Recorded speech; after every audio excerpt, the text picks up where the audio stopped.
যোৰহাটৰ এখন আগশাৰীৰ ব্যক্তিগত খণ্ডৰ বিদ্যালয় চলব্ৰুক স্কুলত অভিনন্দন অনুষ্ঠান। উচ্চতৰ মাধ্যমিক শিক্ষান্ত পৰীক্ষাত উত্তীৰ্ণৰ হাৰ ১০০% হ'ল চলব্ৰুক স্কুলৰ। যোৰহাট চলব্ৰুক স্কুলৰ প্ৰথম বেষ্টৰ ৩৫জন ছাত্ৰ-ছাত্ৰীৰ ২৯জন প্ৰথম বিভাগ আৰু ৬জন ছাত্ৰ-ছাত্ৰী দ্বিতীয় বিভাগত উত্তীৰ্ণ হয়। প্ৰথম বিভাগত উত্তীৰ্ণসকলৰ ডিষ্টিংশ্যন আৰু ষ্টাৰ মাৰ্ক পাই বিদ্যালয়খনৰ গৌৰৱ কঢ়িয়াই আনে। চলব্ৰুক স্কুলৰ এই সফল ছাত্ৰ-ছাত্ৰীসকলক সম্বৰ্ধনা জনোৱা অনুষ্ঠান অনুষ্ঠিত হয় দেওবাৰে। যোৰহাট জগন্নাথ বৰুৱা মহাবিদ্যালয়ৰ পদাৰ্থ বিজ্ঞানৰ অধ্যাপক দীপ ঠাকুৰ, ইংৰাজী অধ্যাপক শ্বাবানাজ বেগম, ভৃগুপতি হাজৰিকা, বিদ্যালয়খনৰ সঞ্চালক জেহিৰুল আহমেদ, অভিভাৱক সদস্য কৃষ্ণ শইকীয়া উপস্থিত থাকে। কৃতী ছাত্ৰ-ছাত্ৰীসকলক এখনি মানপত্ৰ আৰু একোটাকৈ স্মাৰক প্ৰদান কৰা হয়।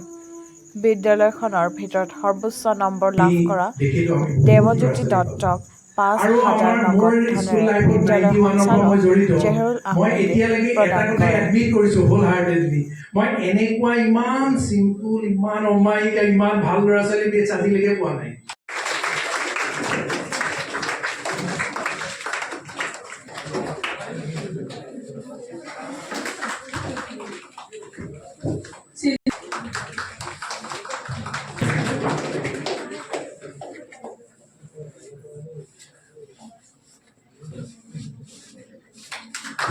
Anshumika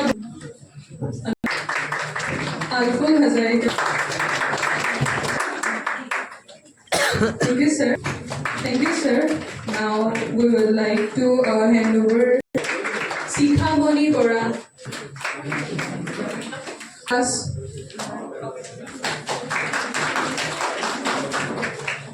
Thank you, ma'am, for this.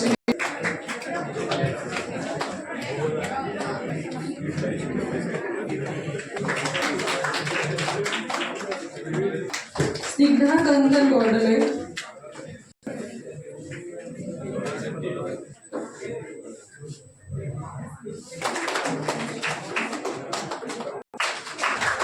Himashri Hazarika. Das.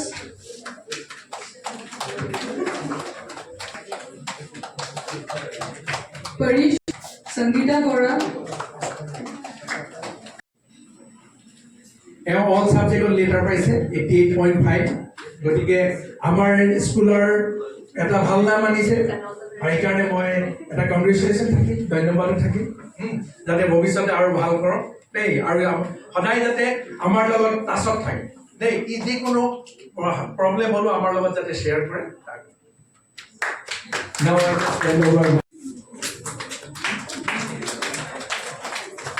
তেওঁক আমি ৰিকুৱেষ্ট কৰি ছাত্ৰ হিচাপে মোৰ প্ৰয়োজনটো কি? মোৰ প্ৰয়োজনটো কি? What is my basic need? পঢ়া শুনাৰ ক্ষেত্ৰতে নহয়, গোটেইখিনি মানে এজ এ পাৰ্চনেলি ডেভেলপ কৰিবলৈ যিখিনি লাগে আমাক সকলো দিছে। সেইকাৰণে মই মোৰ ধন্যবাদ জ্ঞাপন কৰিছোঁ সকলোকে। আৰু মোৰ গুৰুসকলকে ধন্যবাদ জ্ঞাপন কৰিছোঁ, মোৰ মা দেউতা আৰু বাকী সকলো যোনে মোৰ ভালটো বিচাৰে সকলোকে ধন্যবাদ জনাইছোঁ।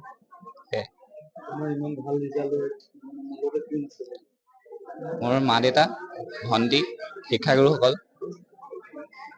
চলব্ৰুকৰ শাখা হিচাপে যোৰহাটত এখন বিদ্যানুষ্ঠান হৈছে বুলি গম পাইছিলোঁ, কিন্তু এই অনুষ্ঠানলৈ আহি অনুভৱ কৰিছোঁ যে প্ৰকৃত জ্ঞান তীৰ্থ এই অনুষ্ঠান, আৰু ইয়াত এই ছাত্ৰ-ছাত্ৰীসকল, যিসকল ছাত্ৰ-ছাত্ৰীয়ে আজি আনুষ্ঠানিকভাৱে বিদায় লৈছে, তেওঁলোকক উদ্দেশ্যি কেইটামান কথা মই কৈছিলোঁ যে বিজ্ঞান শাখাই হওক বা কলা শাখাই হওক, ভৱিষ্যত জীৱনৰ বাবে তেওঁলোকৰ বাবে অজস্ৰ দুৱাৰ মুকলি হৈ আছে, আৰু তেওঁলোকৰ কৃচ্ছ সাধনাৰে, তেওঁলোকৰ কষ্টেৰে, তেওঁলোকৰ মেধা শক্তিৰ জোৰত তেওঁলোকে সকলো হোৱাটো সম্ভৱ হ'ব পাৰে। তেওঁলোকে ভৱিষ্যতে যি বিচাৰিছে, প্ৰতিষ্ঠিত এজন অভিযন্তা হ'ব পাৰে, ব্যৱসায়ী হ'ব পাৰে, অধিবক্তা হ'ব পাৰে, কিন্তু প্ৰকৃত মানুহ তেওঁলোক কেনেকৈ হ'ব পাৰিব সেই বিষয়ে তেওঁলোকক মাত্ৰ মই কেইটামান কথা ক'বলৈ প্ৰয়াস কৰিছোঁ। স্বৰ্গীয় ডক্টৰ অনুপ গগৈদেৱৰ, তেওঁ IIT প্ৰফেচাৰ আছিলে। আমি গুৱাহাটীত আৰম্ভ কৰাৰ পিছত নেক্সট আমি যোৰহাটত আৰম্ভ কৰিলোঁ।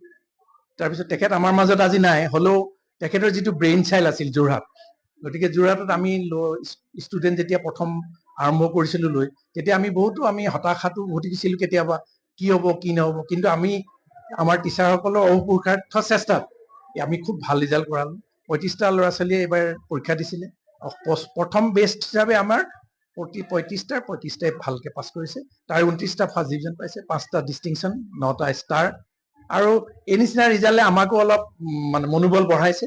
ভৱিষ্যতেও আমি আৰু ভাল ৰিজাল্ট কৰাম।